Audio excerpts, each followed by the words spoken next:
They said the core was missing. But what if it was never missing at all? What if it was built, piece by piece, from voices that never spoke those words?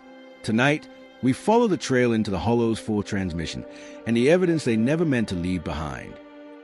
In this episode, we follow Daniel Cho into the Hollow's bunker, where a single transmitter becomes a key to a decade-old murder. But the voices he finds there don't just tell the story of Willow Creek. They warn him is already part of the next one. This is Unheard Evidence, where the facts speak louder than words. The transmitter sat between them like an object that shouldn't exist, matte black, angular edges, small enough to be portable but too heavy to be harmless. Colden didn't sit. He stood at the end of the table, one hand on the duffel's open zipper, the other resting casually on the transmitter as if it were a paperweight and not the centerpiece of whatever was about to happen. "Go ahead," he said. "Pick it up." Daniel didn't move. "You think you have a choice here," Colden said. "But down here, you don't. The Hollow isn't a democracy. You either speak into this willingly, or it'll pull something from you you'd rather keep private." Daniel stared at him. "You mean you'll edit my voice into something else?" Colden's expression didn't change. "We don't edit. We composite. There's a difference." The words landed heavier than Daniel expected. Compositing meant structure, building a whole from pieces. It meant they didn't have to make him say anything he didn't want to. They just had to find enough of his voice to stitch the narrative they wanted. "What do you want me to read?" Daniel asked finally. Colden reached into the bag again and slid a sheet of paper across the table.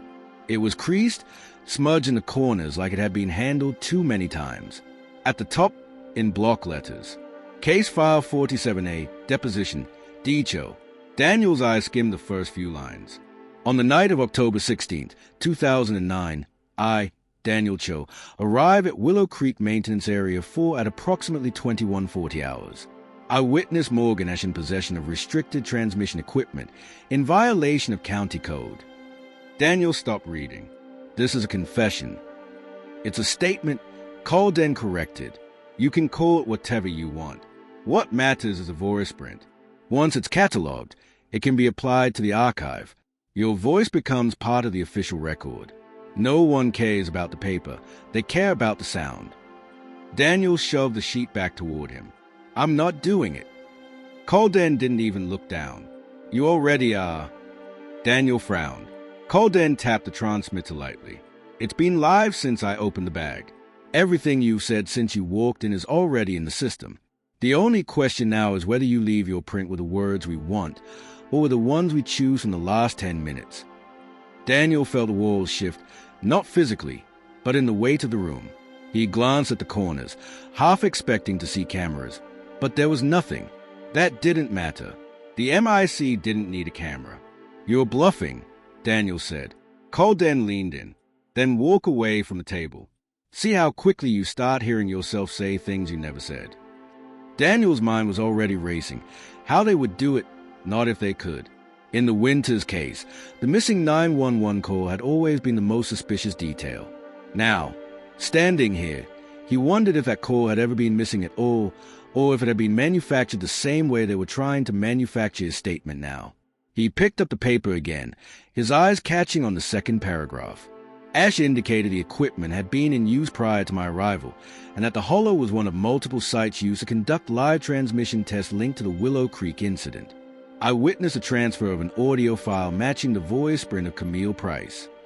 Daniel looked up. "Price? That's not her name." Colden shrugged. "It is now. Details shift. Timelines bend. The public doesn't remember what they didn't hear in the first place."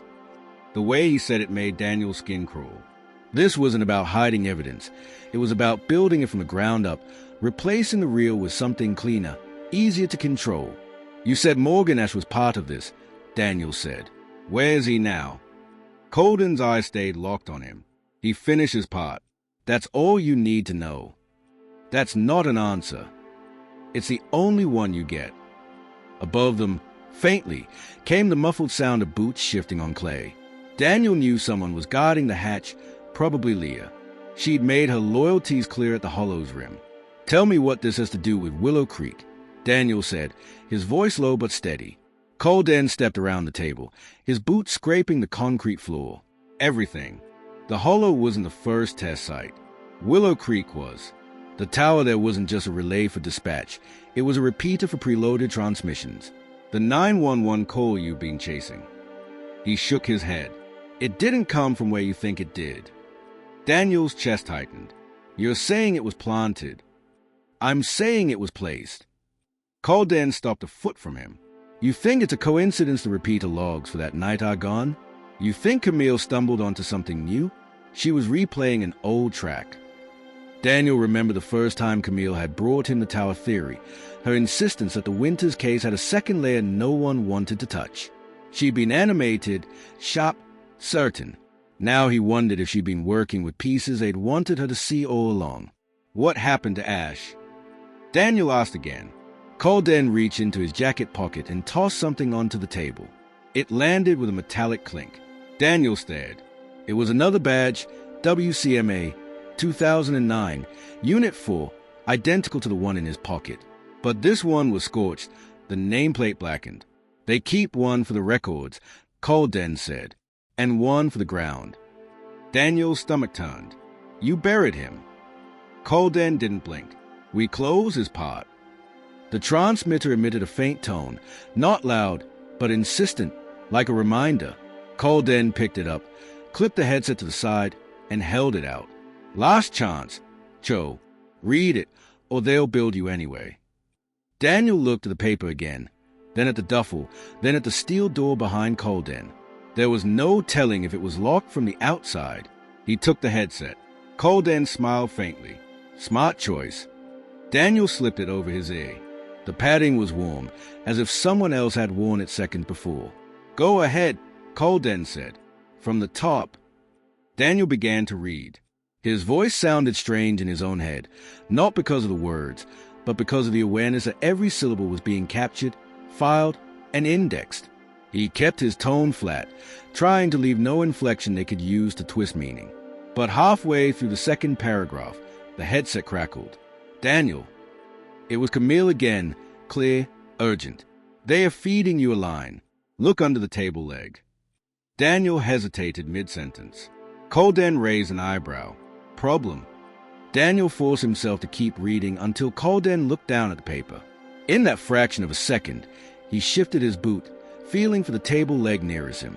Something was wedged beneath it, flat, metallic. When Colden's gaze lifted again, Daniel's voice was steady, matching the voice sprint of Camille Price. Colden nodded for him to continue. Daniel read to the end, laid the paper down, and removed the headset. Colden took it, slipped it into the transmitter's side port, and zipped the duffel shut.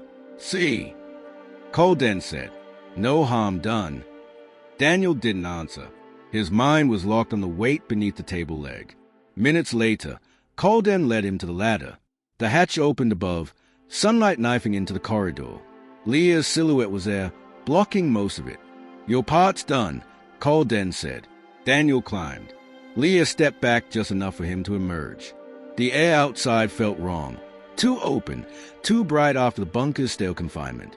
Colden stayed below, the duffel slung over his shoulder. Leah closed the hatch behind him and locked it with a padlock that looked older than the structure itself. Walk with me, she said. Daniel fell into step beside her, the badge in his pocket pressing against his thigh like a weight. What's the fourth transmission? He asked. Leah didn't look at him. You'll find out when it airs. They reached the rim of the hollow. Daniel could see his car in the distance, untouched. He almost laughed, as if the normal world could still exist at the edge of this place. Before she left him, Leah turned. If you're smart, you'll burn the badge. Both of them. Daniel didn't answer. Back in his motel room, with the door chained and the curtains drawn, Daniel emptied his bag onto the bed. The camera, the flashlight, the badge he'd dug from the clay, and the object he'd palmed from under the table leg when Colden wasn't looking. It was a voice recorder, small, scratched, the kind sold in office supply stores. The battery light was dead, but the memory card slot was intact. Daniel slid the card out. No label. He didn't day-check it on his own laptop. Too easy for them to trace. Instead, he dug out an old netbook from his trunk, something with no wireless card, no connection to anything. When he finally played the file, The first voice was Camille's. "Daniel, if you're hearing this, I didn't make it to the fourth. They did something in the third. Ashe tried to stop it. A scuffle, male voices, a door slam. Then, Morgan Ashe voice, unmistakable, gravelly from years of smoke and age. They are going to fold it into Willow Creek. Your name's already in the queue. Get out before." The file cut off mid-word. Daniel sat back, the hum of the hollow still vibrating in his bones. They weren't just rewriting history. They were building it forward, using past cases as scaffolding for whatever the next one would be. And now, his name was part of the frame. The netbook screen went black after the file stopped. Daniel stared at his own reflection in the dark glass, Camille's last words still looping in his head. They are going to fold it into Willow Creek. He knew what that meant, not in the abstract, but in the gut. They weren't just revising the past. They were welding his name into the metal frame of a story the public thought was already over. And the hollow was the forge. The badge, the duffel, the false deposition, all of it would feed into the official record of a new, controlled truth. Daniel shut the netbook, wrapped it in a towel, and slid it under the motel mattress. The recorder's memory card he kept in his pocket. That piece couldn't leave his reach. There was only one person in the county who'd admit, even sideways, that this kind of thing existed, and that person had been hiding in plain sight for years. Doyle. He found him 3 towns over, in a diner that smelled like scorched coffee and fryer grease. Doyle was in his usual booth, back to the wall, facing the door, the kind of seating habit you didn't break unless you were the one holding the badge. Daniel slid into the seat opposite. "You've been busy," Doyle said without looking up from his coffee. "You've been quiet," Daniel shot back. Doyle's lips twitched, almost a smile. "Quiet keeps me above ground." Daniel reached into his pocket, pulled out the memory card, and set it on the table between them. "Camille, Ashe, you." That got Doyle's eyes up. They were tired, but sharp. "Where'd you get that?" Daniel leaned in. From under the table in the hollow. "Colden didn't see me take it. Camille's voice is on there. Ashe too.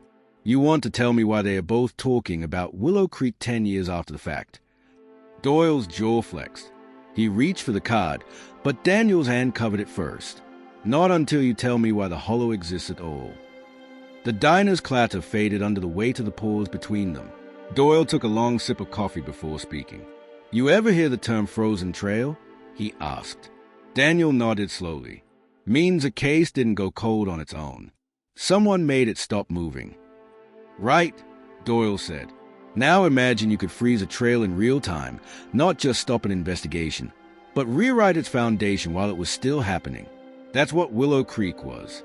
That's what the hollow is now." Daniel kept his voice low. "Willow Creek wasn't a murder case to you. It was a test." Doyle's eyes didn't waver. The Winters case was the first successful freeze in this county, but it wasn't the first attempt. The hollow predates all of it. Transmission sites, repeaters, voice sprint archives. They were refining the process. Willow Creek was where they proved it could be done without anyone outside the loop noticing. Daniel felt his pulse in his throat. Camille knew. Doyle shook his head. She knew parts. Enough to make her dangerous. Not enough to survive. Daniel leaned forward. "Then tell me the parts one don't know." Doyle glanced around the diner. Nobody was paying them any attention, the kind of apathy small towns wore like armor. "You know the official line on Willow Creek," he said. "Girl murdered in her home. Neighbor heard nothing. 911 call comes in. Operator logs it as incomplete.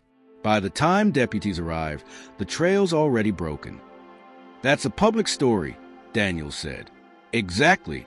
What you don't know," Doyle continued, "is that the call was never logged because it never came from the house. It came from a repeater 2 miles out, one that was supposed to be offline. That call was planted before the murder even happened. All they had to do was sync the timing so it looked real." Daniel felt the diner's walls tighten around him. "You're saying the murder was staged around a pre-recorded call?" "I'm saying the call was staged to frame the murder," Doyle said. "You can kill anyone. What makes it stick is the evidence. And if you control the evidence, you control the story." "And the hollow?" Daniel asked. Doyle nodded. "Same setup. Different scale. Instead of one planted call, they can run whole sequences. Conversations that never happened. Witnesses who never existed. It's not about covering up crimes anymore. It's about building them to order. Daniel looked down at the card. Then why keep this? Why let Camille's and Ashe voices sit on a recorder under table? Doyle's expression darkened. Because every good freeze needs a backup plan. That card's not insurance. It's a trigger. Whoever planted it wanted you to find it. Daniel's mind spun. If Doyle was right, then he'd just walked into the middle of controlled detonation, one that uses its own investigation as a fuse. Who's running it now? Daniel asked. Doyle's mouth tightened. Same names you've already got. Leah, Colden, and whoever they report to. Daniel caught the shift. You don't know who's above them. I know they are not county, Doyle said. They are bigger. County's just a mask they wear. Daniel pocketed the card. Then we pulled the mask off. Doyle's gaze held his for a beat, then drifted to the window. You can't melt a frozen trail by yourself, Cho. You try. You just end up another name they bury. Daniel pushed back from the booth. Then we don't do it alone. He didn't make it 2 blocks from the diner before his phone buzzed. No caller ID. He answered anyway. Leah's voice slid into his ear. You should stop talking to Doyle. Daniel didn't respond. You think you're ahead because you've got that card, she said. You're not. You're walking into the 4th transmission blind, and when it runs, you won't be the one telling people what it means. Daniel hung up without a word. The next move was obvious. Trace the recorder. The brand was generic, sold in dozens of stores across the state. But the serial number etched inside the battery compartment, barely visible under a film of dust, told a different story. It was a lot number from a bulk purchase made by the County Maintenance Department in 2009, the same year as Willow Creek. Daniel pulled up old procurement records. Most of the order had been logged for infrastructure inspection. But one box, containing 5 units, was marked Special Project and had no sign-off signature. One of those units had been under that table in the hollow. The procurement officer at the time, Morgan Ashe. By midnight, Daniel was parked outside the last known address Ashe had given in a county record. The house was dark, but not abandoned. Lawn cut, mail gone, curtains drawn. A light flicked on in the back room just long enough for a shadow to cross it. Daniel knocked. No answer. He knocked again. This time, a voice from inside. Daniel Cho. You're late. The door opened an inch. A chain rattled in its track. Get in before they see you, the voice said. The door closed behind him. Morgan Ashe looked older, thinner, but his eyes were alive with something between fear and relief. You found the trigger, Ashe said. Daniel set the memory card on the table between them. Why? Because they froze the wrong trail this time, Ashe said. Willow Creek was supposed to be the last full run before they went national. They buried it, deep, but Camille pulled too much of it into the Hollow's tests. She linked sites that weren't supposed to connect. That made her dangerous. That made you dangerous. Daniel leaned forward. Then give me everything. Unfreeze it. Ashe shook his head. You can't just throw it out. You have to burn through it. That means making the public see the cracks before they plaster them over. Daniel's pulse kicked. Then we start with the card. Ashe's eyes darkened. That's not the only one. The 4th transmission is coming, and when it airs, the truth you think you know about Willow Creek may vanish for good. Subscribe to Unheard Evidence, and don't miss the next episode, because in the hollow, silence isn't empty. It's engineered.